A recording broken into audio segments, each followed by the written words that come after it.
Okay,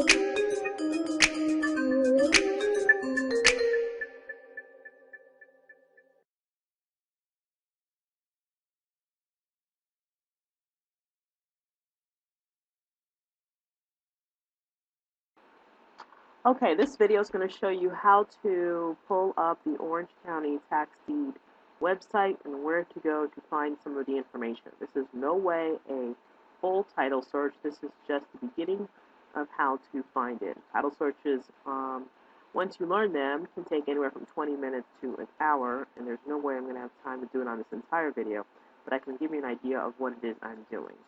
So first you go to queenoftaxdeeds.com. queenoftaxdeeds.com, which is my website. Then you click on County Links. That's this link over here, County Links.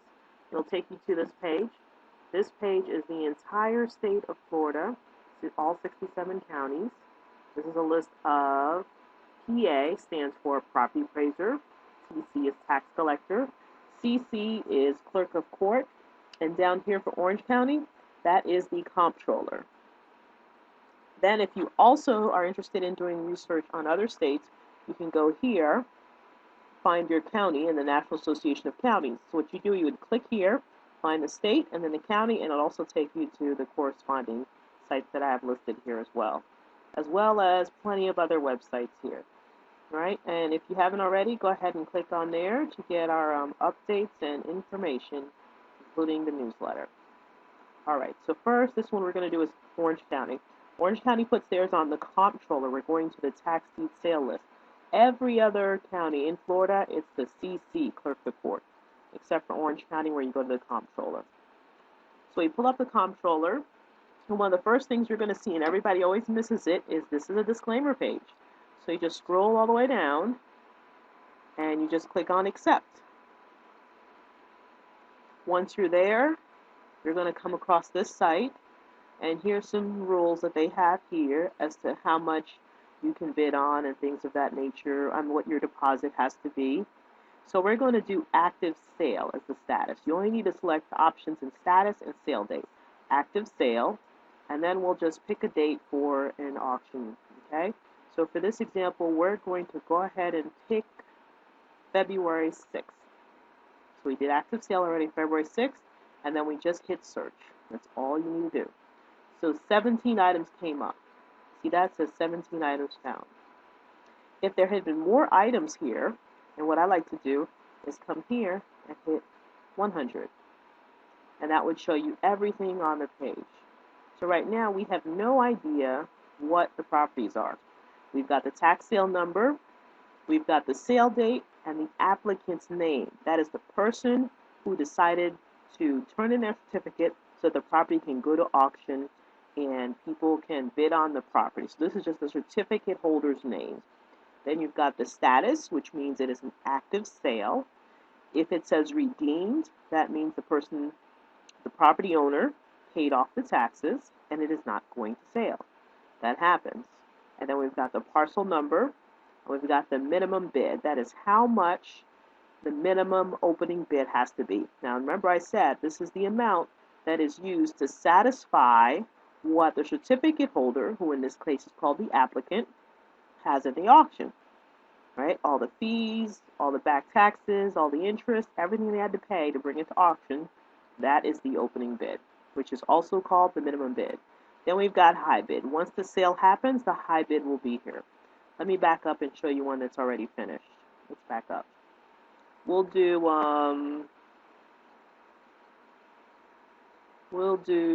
let's see, active overbid, and we'll go to January. Oops, go up a little bit higher here. January, we'll hit search. I didn't plan on going here, but I'll go ahead and show you what I mean. So now you see on here, all the high bids are filled out. That means these are the properties that went to auction, and that was the final price. $11,000 here, $55,000 on this one. The opening bid was $7,387.79, and then the high bid was $55,000. So you see here, these are all the high bids. That's how much the property sold for. You know, some people get excited when they see the opening bid, and they're like, wow, I can buy the property for that much.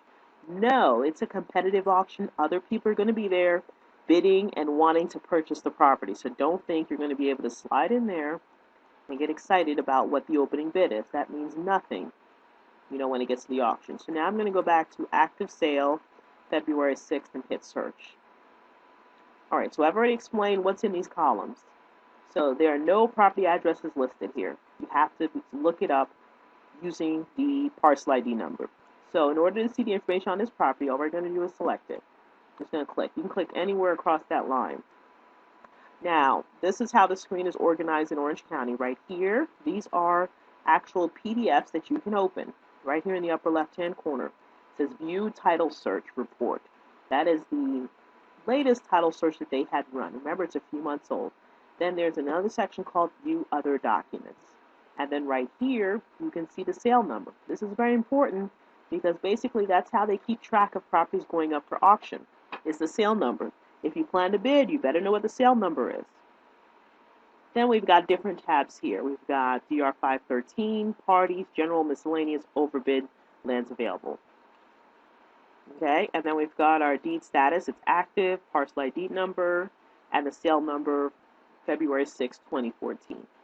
Okay, and these are the various certificates that needed to be paid off in order to bring the property to auction. So these were all the outstanding certificates here, and one of them here is the certificate holder, which is why it came to auction. And all you got to do is figure out which one it is to see the certificate numbers. So you see 2010-0021116. I hope I said enough ones. It's the same sale number that we're looking at right now. Okay, it's also got a check mark. So this one right here is the one that asked to bring it to sale. And that certificate number was sold in May 31st, 2010. Remember I told you it's on or before June 1st, most of them get sold. And that was sold in 2010. And if you're all interested in looking to see what their interest rate is and everything like that, you can always open it up and read the certificate. So this is the information on the certificate, which you're free to look at on your own. And then if the property owner wanted to redeem it, this is how much it would cost to redeem it. So they're just figuring out the interest and a $6 redemption fee, $6.25. The property is it homestead? It's not checked off here, so I'm assuming it is not. So it does not have a minimum bid for homestead. It says 0. All right, so the opening bid is $9,000. Now, if we go over here, the DR 513. Oops, that is where we are. So then we go to parties, and this is the area I like to print out.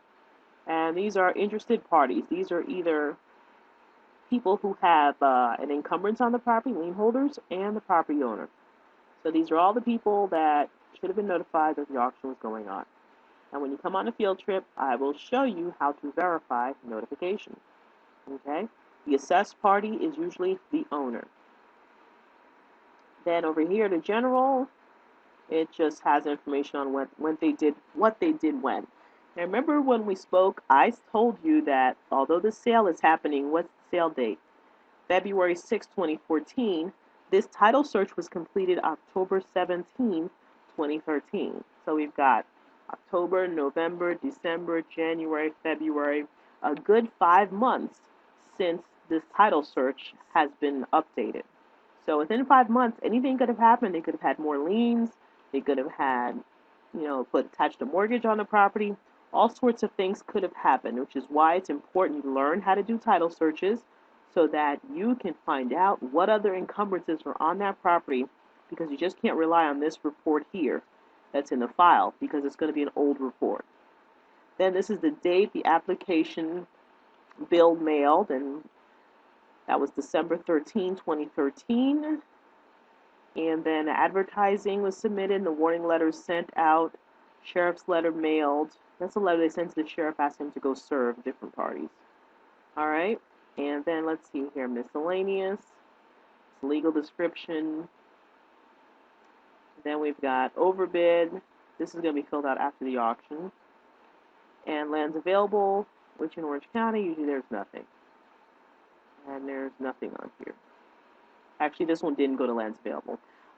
When you come on the field trip, I'll show you how to pull up lands available list. That's very easy. But this one here just means Of course, it's too early. It hasn't gone on the lands available list. But remember these terms we talked about? A sheet date. That's a very, very important date to know if you plan to chase these properties off the lands available. Because remember, my first lands available property, I paid $12,000 and ended up selling it for $49,000. All right, so now we know that these people here, the assessed party, have a property coming up in the sale. So it's important first to find out, is it worth looking up this property? So first we got to grab the parcel ID number to see if it is something we want to look up. So I'm going to go back over here to the County Links page, and I'm going to hit Orange PA for Property Appraiser. Once that comes up, we're going to go ahead and hit Record Search. And then right here, I'm going to put the parcel ID number, copy paste. Real easy. Then it's going to pop up, and then when it comes up, you've got to decide, is this something I want to research, do the title search on, or do I just want to move on? This here is a apartment. It looks like a condo. So I would say that is a negative. I do not want to look up any condos. Just personal preference, not looking for any condos. So we're going to go on to the next one here.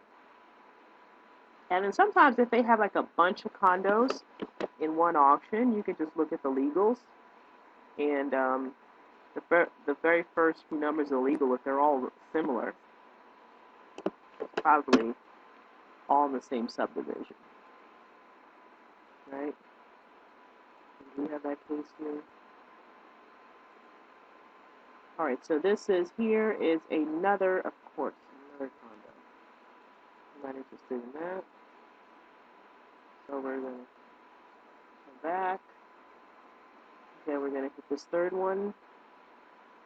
See what this one is. This saves you a lot of time if you don't have to bother opening up the title search for something you're not even interested in. My internet's running slow, probably because I'm on here doing this video with you guys and just doing the searches. Alright, that was 398. Let's see. Let's check the next one. There's another 17. This looks very similar to the 8957. 298957.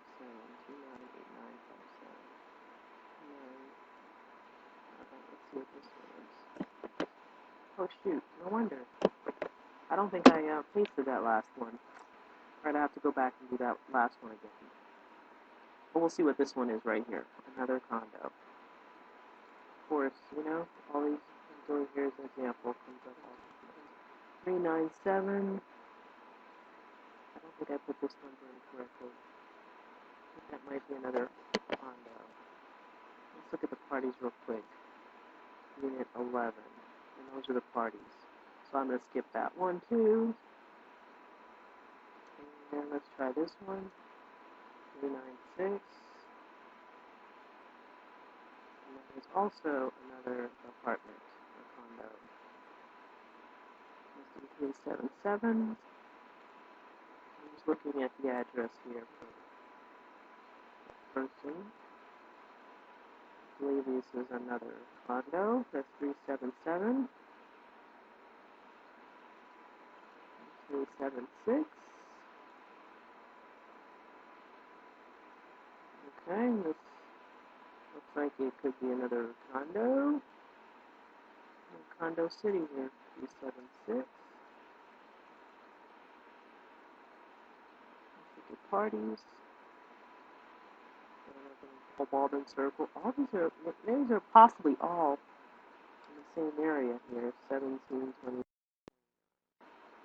Alright, all these 17, 23, 29s I'm going to skip. Let's see this one right here. Sale number 16860.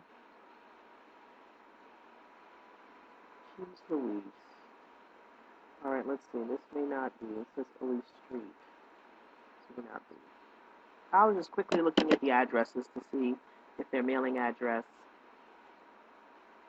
was a condo. I need to go back and verify that by checking the parcel ID numbers, but I was just trying to look real quickly while I had you all on this video. Alright, finally we have a house. 4934 Elise Street. And of course, you guys know how to get to here. It's a 3-bedroom, 1-bath, built in 1970, concrete block, 1,049 square feet. So if we say, okay, this is something we're interested in, and that parcel ends in 430, let's go back to it. Is this one? 430. We're going to hit View Title Search. Now you notice this one has View Title Search, View Other Documents, and View Mailing Materials. These are the 3 items you need to pay close attention to. All right, the title search report. Remember, we're just looking to see what they found back in whenever. What did that sale date say February for? Let's, we can't back up now. All right, so this is the title search report, and you see it was done by this title company. Let's go ahead and zoom this out. So there's the owner up in New York, and they have a mortgage on there, and no other liens. Address, there's the address, and that's it, just the mortgage. Now pay attention, you see when this title search was run? October 17, 2013. It's a good 5 months ago. And you'll always find in the title search a copy of all the documents they have listed on page 1 and 2. So you see on this page, if they list a lien or any type of other information, recorded leases, any other encumbrances, remember an encumbrance is a lien, they're going to give it to you here in the title search. There's no need to get curious and read about these people's mortgage. You just need to look to see, is this a government mortgage? And it'll say a government name in there if it is, or is it just a regular bank that lent them the money? So we just looked at here, warranty deed between such and such, whose post address is New York. All right, situated in Orange County, blah, blah, blah. And their mortgage company is, where's the mortgage company? This is Mears information here, but there's going to be the name for the City Group, or C something Group Consumer Finance, Maitland, Florida. Okay? So those people in Mears need to be the ones that were notified. We'll show you how to check notifications on a field trip. So anyway, you go through here. Adjustable rate rider, we don't care. Assignment, mortgage.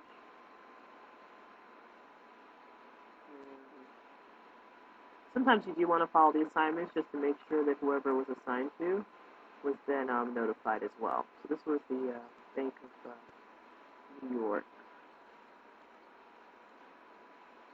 And they always have a picture, a printout from the property appraiser's website, which is what we looked at of the property.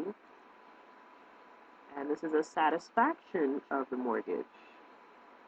All right, this is the SIT Group Consumer Finance. That's because it was transferred. It was sold. So now we're going to hit back and look at the other documents. And the other documents, exactly what it is, just other stuff that they found. There are 18 pages of it. Let's go ahead and zoom out. You see the property appraiser's info is in here. There's the tax bill. More tax info. And this is a letter sent out to the certificate holder when they sent the application for the tax deed. This is a copy of the letter that gets mailed to the homeowner and also delivered by the sheriff's office. The sheriff's deputy goes and serves them, and if nobody's there, they post this letter on the door. Many of you who've been to a lot of houses to go check out, sometimes you may run across this warning letter right here. A lot of times the neighbors will remove them, or somebody will just trash it. A lot of times the house is vacant, will still be there. So this is the sheriff's office results from when they went out to go serve it. And I'll show you how to read all this at the field trip and what it means. Because that sheriff's office service here, I look closely at that if I'm trying to find the homeowner. All right, let's see here. What else? Check requests. Remember, we've got our hat on as greedy tax deed investor. We could care less about when they request the checks. Alright, and that's it. That was all 18 pages, so we're going to hit back. You can always save it onto your computer by clicking here or printing it. And then you do view mailing materials. And these are copies of the letters, and you see here, they've only got one copy of a letter here. Right? Where are the rest of them? Because remember, actually there was just the Bank of New York. Mears should have been sent one as well, but Cit Group is already paid off. But Mears as well should have gotten one here. So what happens when you see this letter in here and it's returned? Okay, a lot of you have questions about that. Or let's say it's the wrong address. The post office writes wrong address on here, or no one by that name. What happens? What does that mean? Well, we will teach you all that at the field trip. This is a lot of information to give you right now. I just wanted you to get the lay of the land on how this site is situated. So that's it. That's where you find the information. View title search, view other documents, view mailing materials. That's the info there. Now, this is not where you're going to stop. You're also going to need to run your own title search, which will also use the comptroller site to do that as well, or the clerk of court's website. And you also need to verify notification. And most importantly, before you bid, you must see every property. All right? Anyway, hope you enjoyed it and learned something from this. Don't forget where you start off at. You start at this website, queenoftaxdeeds.com. Go to the homepage, and you go to County Links. All right, and don't forget, we have a field trip coming up. We always have a field trip coming up, one every quarter. All right, and you just click on County Links here. And let's say, for example, if we were doing Seminole County, we'd do this. You click on Seminole, CC, Clerk of Court. Then we click on Tax Deed Sales. And it would show all the sales coming up. However, in Seminole, you click here, this is all you get. What do you do if this is all you get? Anyway, this is the website, queenoftaxdeeds.com, and hope I've been of some assistance. Have fun, happy investing. Hope to see you on the field trip, queenoftaxdeeds.com. Hi everybody, this is Sandra Edmond, the Queen of Tax Deeds. We're just coming back from the auction on the 2-day field trip. Hey! Hello! We don't have everybody here on the bus, but how'd you guys like it? We love it. Would you recommend it? Yes! Alright, so next time make sure, Yes, okay. Next time make sure you make it on the bus. Right, Juan? See. Okay, bye. Hey Ron, so tell us about this beautiful property you got. Hey guys, I want to let you know I took Sandra's field trip for 2 days. After the first 2 days of the field trip, it was a little scary, it was a lot of information. But look what happens after just 2 months. After 2 months of a little bit of hard work, I bought my first property and my first tax deed auction. How was the tax deed auction? Alright, I'm not gonna lie, it was a little scary. Let's say I had to switch my clothes a couple of times. It was that scary, but you know what? After everything, we already have people working on the property. We had someone investor come look at the property already and is interested, and this is 48 hours already after the sale. Guys, Sandra, thank you very much. I love you. Bye.